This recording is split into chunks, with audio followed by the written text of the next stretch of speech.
নমস্কার বন্ধুরা, চলে এসেছি মিনতি রান্নাঘরে নিয়ে একটা নতুন রেসিপি। দেখুন, শোল মাছ দিয়ে আলু দিয়ে আমি মাছের ঝোল বানাবো। প্রথমে লবণ আর হলুদ মেখে নিয়েছি মাছে, নিয়ে আমি কড়াইয়ে তেল দিয়ে দিয়েছি, দিয়ে মাছগুলো লাল লাল করে ভেজে তুলে নিয়েছি।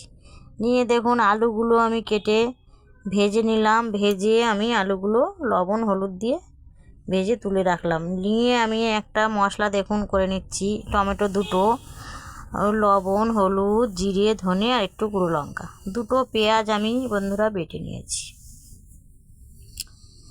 আমি আলুটা বন্ধুরা কুকারে সেদ্ধ করে নেব। ভালো করে ভেজে জল দিয়ে দেব, দিয়ে আমি কুকারে দিয়ে আমি দুটো সিটি মারব। জোরেই থাকবে আমার গ্যাস, দুটো সিটি মারবো। মেরে আমি নামিয়ে রাখবো কুকারটাকে।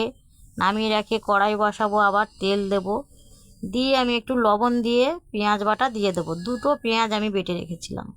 লবণটা দিলে বন্ধুরা গায়ের মধ্যে ছিটকে আসে না পেঁয়াজটা লাল লাল হয়ে যাবে। হয়ে গেলে আমি যে মশলাটা বানিয়ে রেখেছিলাম সেই মশলাটা দিয়ে দেবো, দিয়ে একটু জল দিয়ে দেবো, নাহলে মশলাটা পুড়ে যাবে।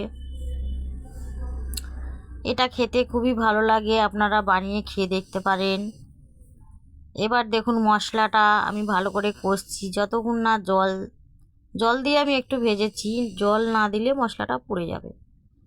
দেখুন, তেল ছেড়ে দেবে, যতক্ষণ না তেল ছাড়বে ততক্ষণ ভাববেন মশলাটা ভাজা হয়নি, কাঁচা গন্ধ বেরোবে।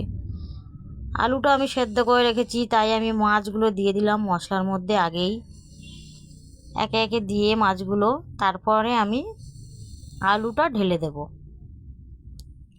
কুকারে আমি সিটিটা খুলিনি, ওইভাবে বন্ধ রেখেছিলাম। আলুটা আমার দেখুন সেদ্ধ হয়ে গেছে। আমি এবার আলুটা মাছের মধ্যে দিয়ে দেব, দিয়ে ভালো করে ফোটাবো। ভালো করে না ফোটালে সবজি খেতে ভালো লাগে না, যে কোনো জিনিস ভালো করে ফোটাতে হবে। গরম মশলা দিয়ে দেব, দিয়ে আমি নামিয়ে দেব। গরম গরম ভাতে খুবই ভালো।